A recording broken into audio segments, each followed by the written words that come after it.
Hello, ladies and gentlemen, and welcome to another episode of Explode Your Expert Business Show. I'm here with my good friend Nathan Hirsch. How you doing, Nathan? Hey, I'm doing great. How are you? I am incredibly well. It's great that we connect here.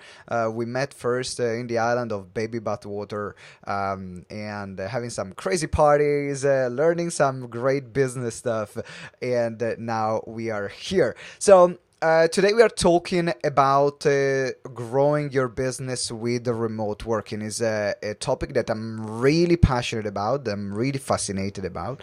And is one of the things that we can do to grow and scale our business without having permanent stuff. So this is very, very hot, relevant topic right now. So before we get started, tell us a bit more about you and what got you here to this point. Yeah, so growing up, my parents were both teachers, and I always had the mentality that I was going to go to school, get a real job, work for 30 years, retire, and that was going to be my life. And my parents made me get a job at a very young age. I was 15, right. 16, whatever the minimum legal age was, and I had some internships, and I was working 40, 50 hours a week every summer, working at Firestone Corporations, at Aaron's, which is kind of like a rent-a-center. And I learned a ton about sales, about managing people, about customer service. But I also learned that I hated working for other people. I was watching the clock every day. I couldn't wait to get out of there. And so when I got to college, I kind of looked at it as a ticking clock. I had 4 years to create my own business, or I was going to go into the real world and never get out. So I started hustling when I got to college. I took that summer money. I started buying and selling people's textbooks. Yeah. And I was competing with my school bookstore, who was, in my opinion, ripping people off. And all of a sudden, I had lines out the door. I created a little referral program. People started talking about me across the school. And I actually got a cease and desist letter from my college telling me to knock it off because I was stealing too much of their business. No way!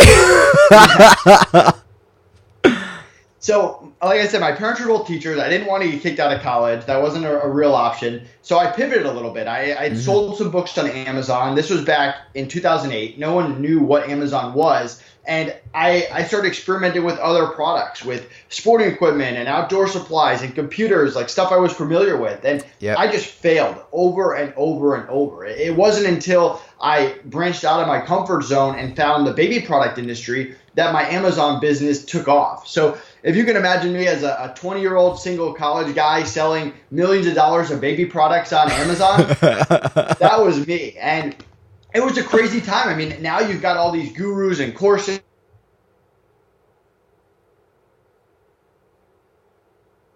What Amazon was. So I was really figuring it out for myself. And I was making money for the first time. My parents said, you should probably pay taxes, right? So I met with an accountant. And the first thing he asked me is, when are you going to hire your first person? And I kind of shrugged him off. Like, why would I do that? That's money out of my pocket. They're going to steal my ideas. They're going to hurt my business. They're not So going to you do were as good doing job as everything me. on your own until that point. Like you were Exactly. selling all these products. 7 days a week. And were you going to uni, or you didn't go to uni? It was like not for you at that point, or were you going to uni at the same time? Same time. I was going to school and running this business at the same time. Jeez, man. Okay, keep going.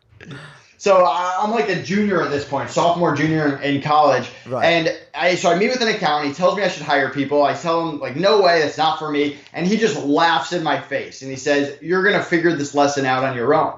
Well, sure enough, my first busy season comes around, the fourth quarter, when everyone gets busy buying products for the holidays.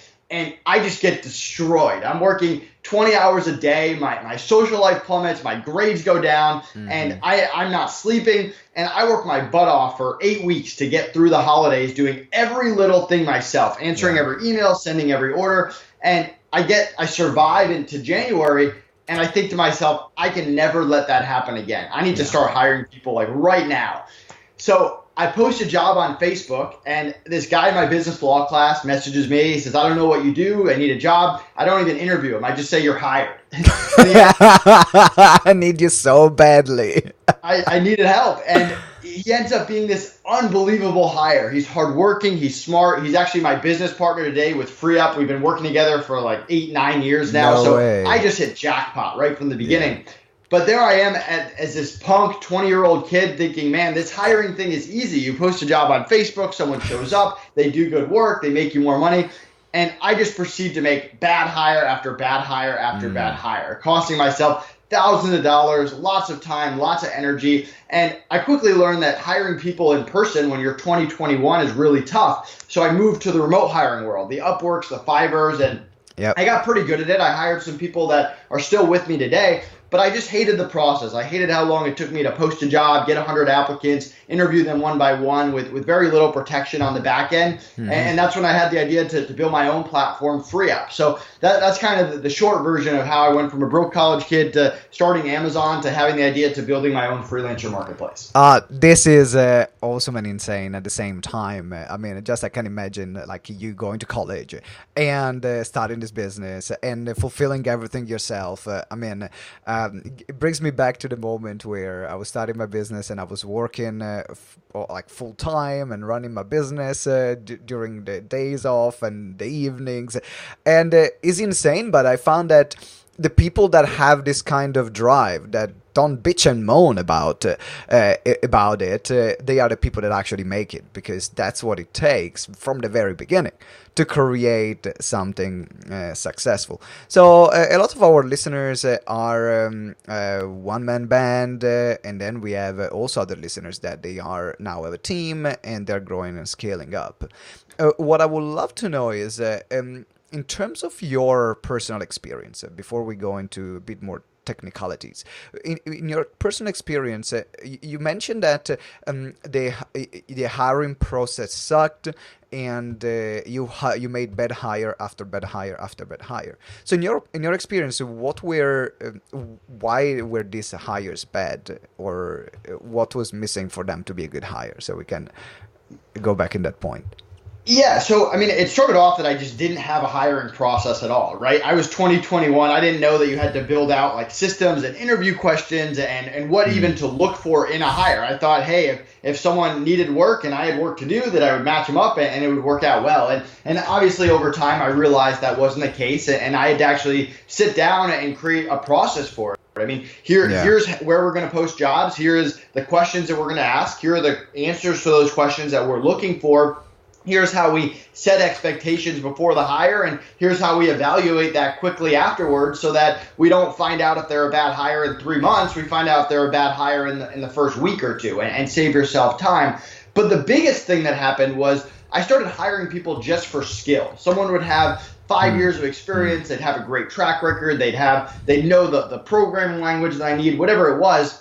And then 2 months later, it would blow up in my face, and I'd be wondering, like, how is this person who's so talented, who has such a high skill set, such a bad fit? And that's when I realized it was because I was only vetting for skill. And skill is just one part of the equation. When it comes to skill, they can be a 10 out of 10, a 3 out of 10, a 5 out of 10. You don't care as long as they're honest about what they can and cannot do, and they're priced accordingly. But the other two factors are the attitude and the communication. I was hiring people with a bad attitude who weren't passionate about what they were doing. They were just in it for the paycheck. They would take feedback personally. They'd get aggressive if things didn't go their way. So attitude is a huge thing that we vet for before we get on the FreeUp platform. And that's because I realized how important it was back in the day. And the last thing is communication. I mean, if I hire someone and they have a great attitude and a great skill set, but we can't communicate on a day-to-day basis, it's not going to work out. The skill and the attitude don't matter. So for communication, we wanted people who could respond within a business day, who could get on the same page with the scope, who could hit a due date that they set, who could inform us about emergencies and personal issues in a professional way. So for me, it's about that combination of skill, attitude, and communication. And it's very rare when you find someone who has all three and they still end up being a bad hire. Yeah, oh, absolutely. I mean, we had, like last year, we went from 4 to 15 people. Actually, from 4 to 14 people last year, and then we hired 15 one this year. But it has been, let's say, interesting. grueling and incredibly intense experience because it was the first time that we were hiring, and we had some good fit, we had some very bad fit, but we learned the process, and I can vouch how important it is to have these three aspects: the communication, and the skills, and the personality and the fit. Because if the people are not being it becomes a pain in the ass to work with them as human beings. It doesn't matter how great they are, they just can drive your business down and make the entire experience miserable. I have a curiosity now. You mentioned that your first business, that the one that took off, was selling baby products, and then you started Free Up. There was something else in between, or was that baby product to Free Up? It was baby product to Free Up. So to put it in perspective, I mean, our Amazon business, we got it to over $5 million a year. And back then, I mean, it was the wild, wild west. There was very little competition. You could list anything on Amazon and it would sell. Yeah. At the same time, I mean, I wasn't selling my own products. It's not like I had a patent on my baby products or anything like that. I wasn't really passionate about the products. And when you're growing an Amazon business and you're not selling your own products, your own brand, you're really not building a business. You're just building an Amazon business, and you're very reliant on Amazon. Amazon can shut you down at any time. They can change their algorithm. So what happened was we were doing over $5 million a year. All of a sudden, these competitors, these courses, these gurus start coming out. Our sales go to 2 to 3 million. So we're still making money, but we're not really growing anymore. We're not building. We're not selling products that we're passionate about. So it gets old really fast when you're just in the business that's kind of going up a little bit one year, down a little the next year. You're not really growing. You're not building a brand. No one knows who you are. You're just kind of behind the scenes on Amazon. So when I started Free Up on the side, and that quickly took off and blew my Amazon sales out of the water, it became a very easy decision to focus on that. And we transferred that business to one of our partners, and Connor and I focused just on Free Up. That makes perfect sense. And I also have one more question regarding some horror stories that you had because of bad hires. Because I can tell you there are some things that happen that hurt people, things that happened to me personally, that they leave some very deep scars, if on you or in the business. So do you have something in mind, or an episode or a person that was a bad hire and that was a horror story? Yeah, so we wanted to build our own Amazon software. Again, this was years before we Free Up partners with a lot of Amazon software companies. These didn't exist back in the day. So we wanted to build our own software to do inventory, to do repricing, and we spent a lot of time interviewing developers, and we finally found one that we liked it, and we spent a lot of time creating a scope. I mean, we're talking months, maybe 2.5, 3 months of going through everything, exactly what we want, making sure that he knew the right coding language, have him doing some tests, some trials. He was remote. He was in England. And we thought we had this awesome fit. We were ready to go. We were about to start this main big project. And we walk into the office that day. We log on to Skype, and we're supposed to start it at 9 a.m. And he's nowhere to be found. And hours go by. He's not there. The next day, he's not there. The day after that, he's not there. Completely disappeared. Never heard from them again. Months of work just down the drain. Did you pay him at that point? So do you already paid him, or? No, we hadn't paid him. We probably paid him like a little bit for the trials and stuff, but it was less about the money. It's the time. It's always less about the money. It's more about the time that you waste when you're dealing with it. I mean, that was hours of not just my time, but my business partner's time, but my team's time, of all the people we went through interviewing. Those are tons of hours that we could just never get back, and we never even found out what happened to him. Yeah. Okay. That's I can resonate with that. The reason why I asked it, because sometimes you pay up front and then they disappear. So on top of the time expense, you have also the financial expense. But it is, and that's why it's so important to have a very strong hiring process, and do the best you can. Of course, you can't control people actions, whether they are the best people or the worst people. You cannot control their action, but you can protect yourself. You can have systems and processes in place to protect yourself. So now I want to know, the reason there are some people here that might thinking about doing their first hire, and they might not know if getting someone full time, if getting a freelance, a contractor, maybe from another countries. So can you just explain a bit more the difference of when is a good fit to hire a freelancer, or when is actually a good fit to think about, no, now I need someone full-time in my business? Yeah, I mean, I like to divide it up into three different types of people you can hire: the followers, the doers, and the experts. All So right, the go for it. followers, think $5 to $10 an hour, non-US, maybe virtual assistant in the Philippines. You can hire someone with years of experience, especially if you get them on my platform, because we're not a marketplace for newbies. But at the end of the day, they're followers. If you hire someone for customer service and I hire someone for customer service, that the way you do it is going to be different than the way that I do it. And those people tend to be a little bit more longer term. Maybe they're 20 hours a week, 40 hours a week, 5 hours a week, whatever it is. But they're there to follow your systems, your processes, and to really get your hours in the day back so you can focus on sales, expansion, marketing, higher level tasks. Then you got the doers. These are more project based. They can be a little bit more on call or one time or here and there.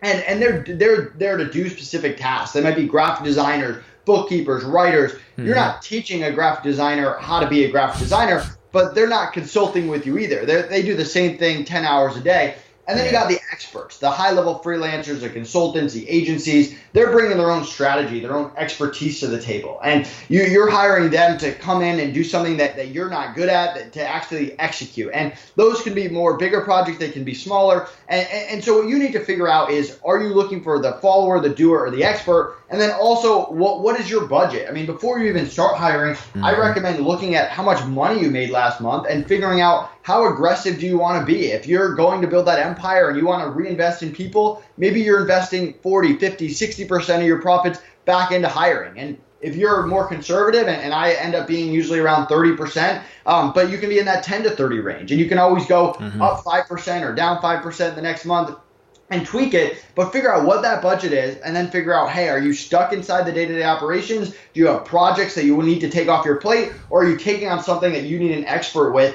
and then allocate that money accordingly? And that should give you a good idea of whether you need people short-term or long-term. When is it? So you mentioned in terms of budgeting.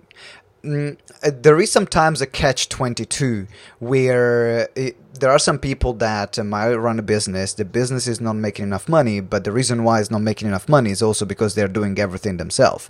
So it's like the question of the chicken or the egg. Do you wait up until you have the right money and the right budget in your bank account to hire, or do you gamble a bit and get the help and support? Where do you stand in the spectrum? Right. So you're never going to get it exactly right. You're either going to hire people too early or too late. Figuring out the exact day, the exact second that you're going to hire people, that doesn't exist when you're an entrepreneur. So then it just becomes, do you want to lean more on the late side or more on the early side? I tend to lean more on the early side. I mean, obviously, if you're making no money and you're in debt and you've got tons of bills and you can't afford to hire someone, you can't afford to hire someone. But within reason, if you're going to have to hire this person anyway, it's in your best interest to usually hire them a little earlier than when you need them, to when it's too late. There's a lot of opportunity cost that's there if you do that, or lost if you do that. Yeah, absolutely. And also you can as well, you can decide to maybe just start small. I mean, you talked about followers at the beginning, and you can find some virtual assistants that can help you out, just taking some of the repetitive tasks that you're doing. They're not making you any money, but they are necessary for the business to run, and that with a simple explanation someone can do them. And I remember when I started my business, I didn't have much money, and I hired a virtual assistant, which is still with us, Wang, after 4.5 years now. Is full-time with us, actually 5 years now. Is full-time and is now operation manager. But he started as 10 hours a week. We hired her from the Philippines, started from 10 hours a week, and that was the starting point. And then we moved her to 20 hours a week, and then to 40 hours a week, and then becoming full-time for us. So you can start with a small budget. There is, I think, a myth of, I need to have all this amount of money, or I need to hiring someone is super expensive, which is actually not true, depending if you hire, again, a follower, a doer, or an expert. So very good extension. I really like that. I want to talk now about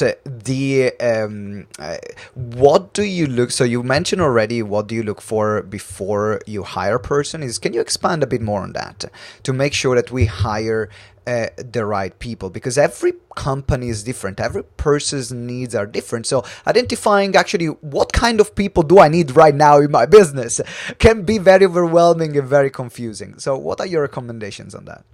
Yeah, so we talked about the skill, the attitude, and the communication. Yeah. I like to surround myself with people that have the same core values, the same beliefs. I mean, I'm very customer-centric focused. I believe in honoring my word. If I tell a partner or a client, or if I tell you today that I'm showing up for this podcast, I'm showing up for this podcast. And if people don't have the same values, that's a deal breaker right there. But if they have the same values, I want them to have completely different skill sets than me. I mean, one of the reasons Connor, my business partner, and I work so well together is we have the same values, we want the same things, we believe in doing business the same way, but we couldn't be differenter in terms of skill set. I mean, he's a better writer, he's a better developer. I'm much more of the sales and the face and the systems and the processes. And when I hire someone to do bookkeeping, I want them to have the same values, but be a way better bookkeeper than I am. So that's one of the things I look for.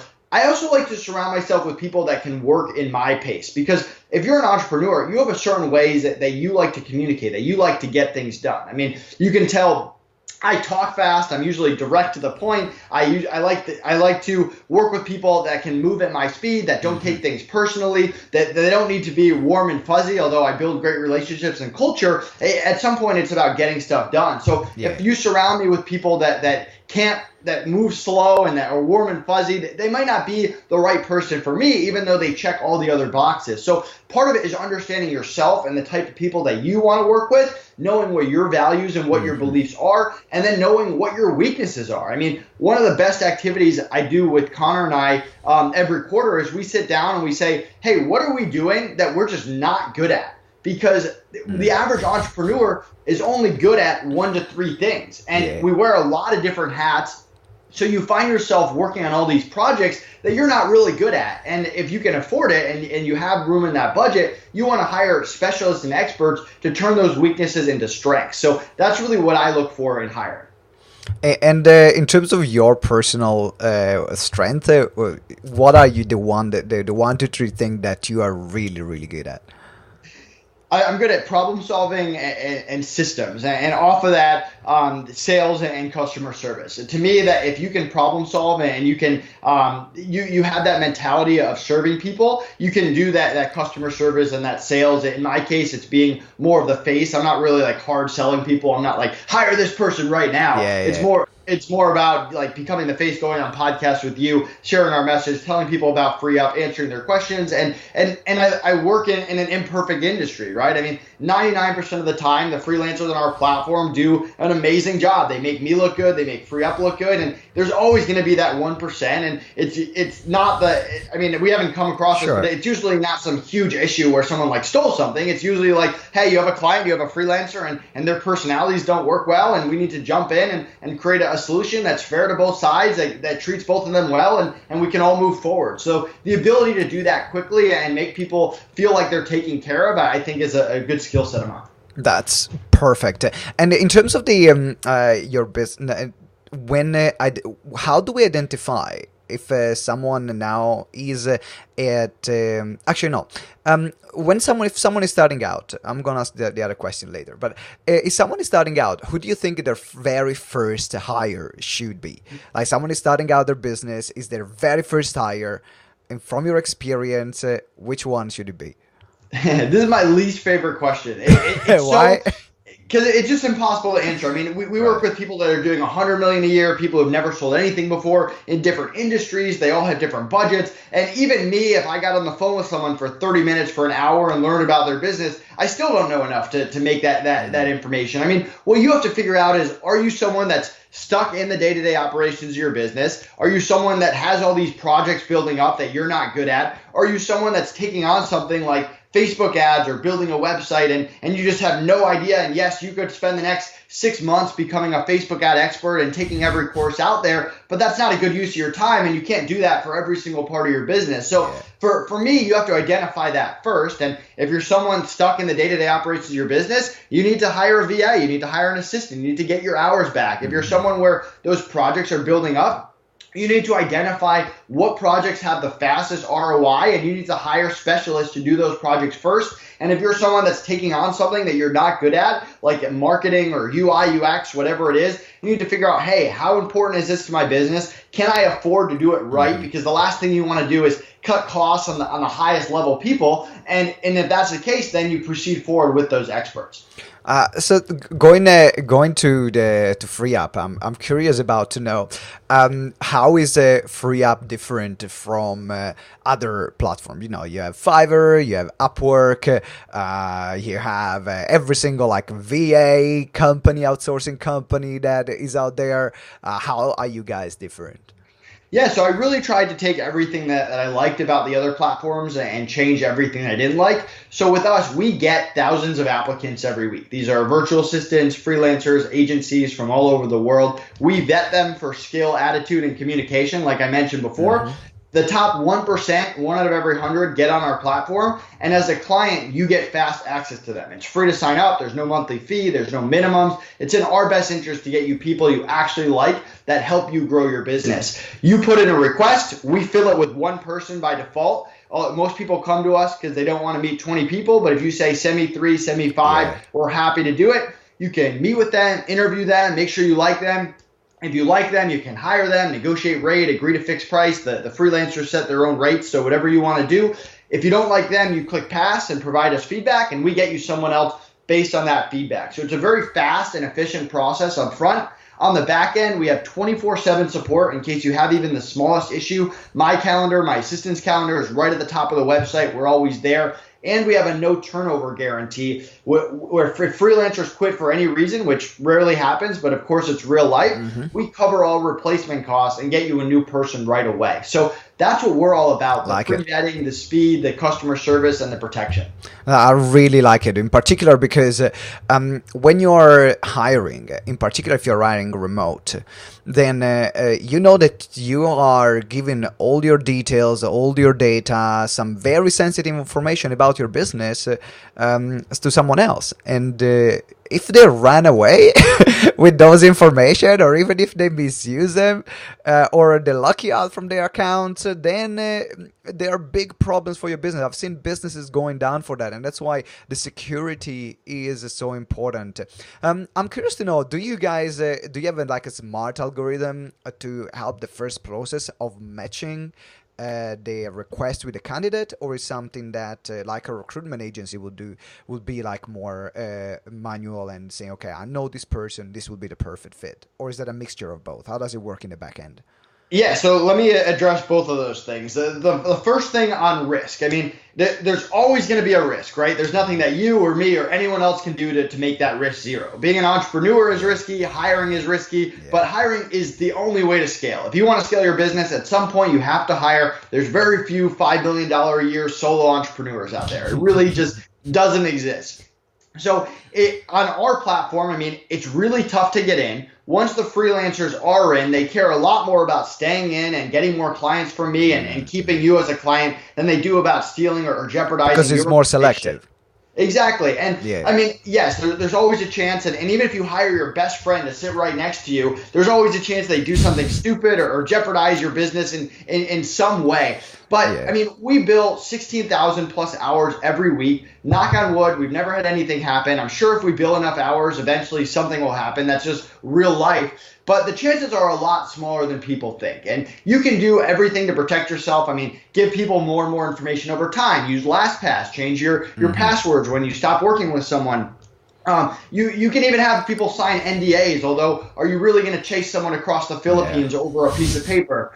Probably not. But the number one way to really protect your business that so many people overlook is to build relationships with the people that you work with. If you build genuine relationships, and I've had people that I fired, I've had people who have quit on me, but we had a relationship and they didn't want to hurt me, I didn't want to hurt them, and there's no substitute for that. Every single protection, every single software protection, paper protection is no feat against that relationship. That's the most important thing.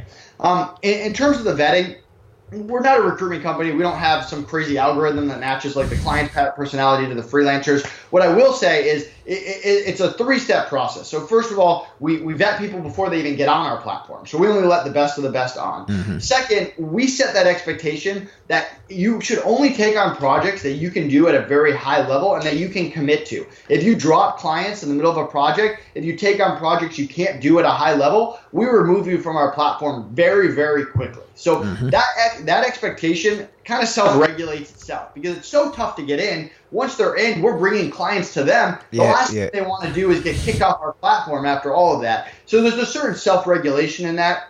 But then there's my team as well. So we're there to make sure that a graphic designer isn't taking a bookkeeping ticket and that people that get complaints don't get more clients, and that if someone puts in the request, hey, I need someone that can only work Eastern time, that we make sure that the person we introduce can work Eastern time. So it's almost like three different parts that go together to make it to really increase the percentage of you making a good hire. That's top, man. I like the process. I like how it works. So what are the top skills that people come on free up to hire for? Because I think every platform has almost like the if not a niche, but you will find that there are some people that will come to you more for. So what are the things that people ask you the most to help to get help in their business in terms of hiring? Yeah, I mean, we have over 100 skill sets on our platform. I mean, everything like lower level would be customer service, data entry, lead generation. I mean, we have people that'll hire an Amazon VA that's a follower, a social media VA. But in the mid-level, you've got the writers, the bookkeepers, the graphic designers, the web developers. But is there something in particular? I understand that there is a lot, but if you have to look at which ones are people hiring the most, is that they just hire, or do you have something specific that people go for the most? Yeah, I mean, there's not one thing. I mean, if you look at the requests we get every day, they're all over the place with no rhyme, no reason. I mean, we're very careful to only add skill sets to our platform that we can vet at a high level and can offer those services to our clients. So intentionally, we don't just want to be a place for Amazon VAs. I mean, we have over 100 skill sets that are all high level that people can hire for. All right, that's cool, man. So before we go to the lifting the veil part, I got one last question, because you mentioned about building relationship and how important it is to build a relationship with the people in your team. Now, building a relationship is much easier if you have an office and you have people come in and work with you.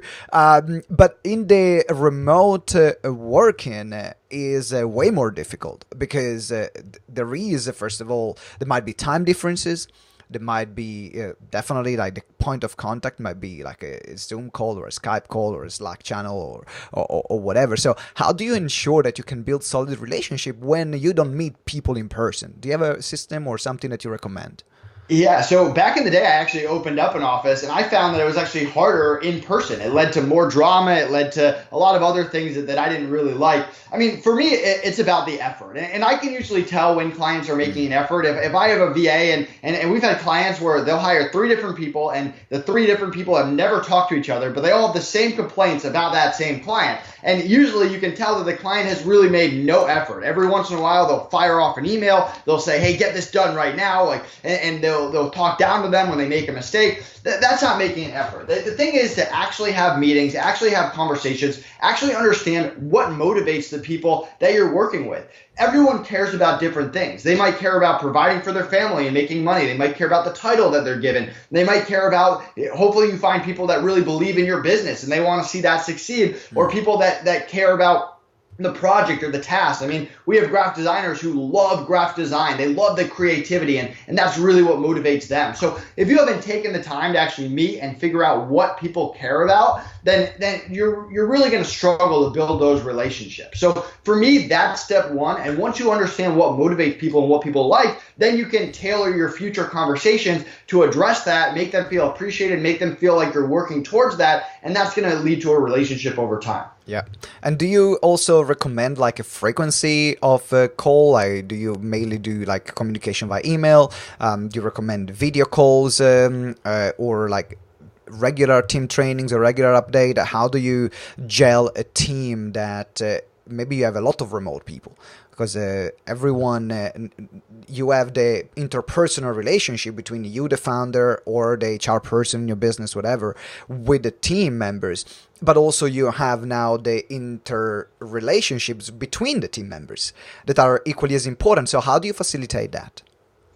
Yeah, so I mean, I like to personally meet with people more up front and then lower as you go, as you build trust, as they get more involved in what they're doing. I like to keep everything in writing, especially when I'm dealing with people internationally where videos might cut in and out or things might get lost in translation or just forgotten. I keep everything on Skype. I know you and I are on Skype right now, but I don't even do video calls. I have group chats. So we have a Monday morning meeting. It's all in a group chat. If someone misses a meeting, they can go in, they can read all the messages. If someone forgets something 3 days later, they can go back.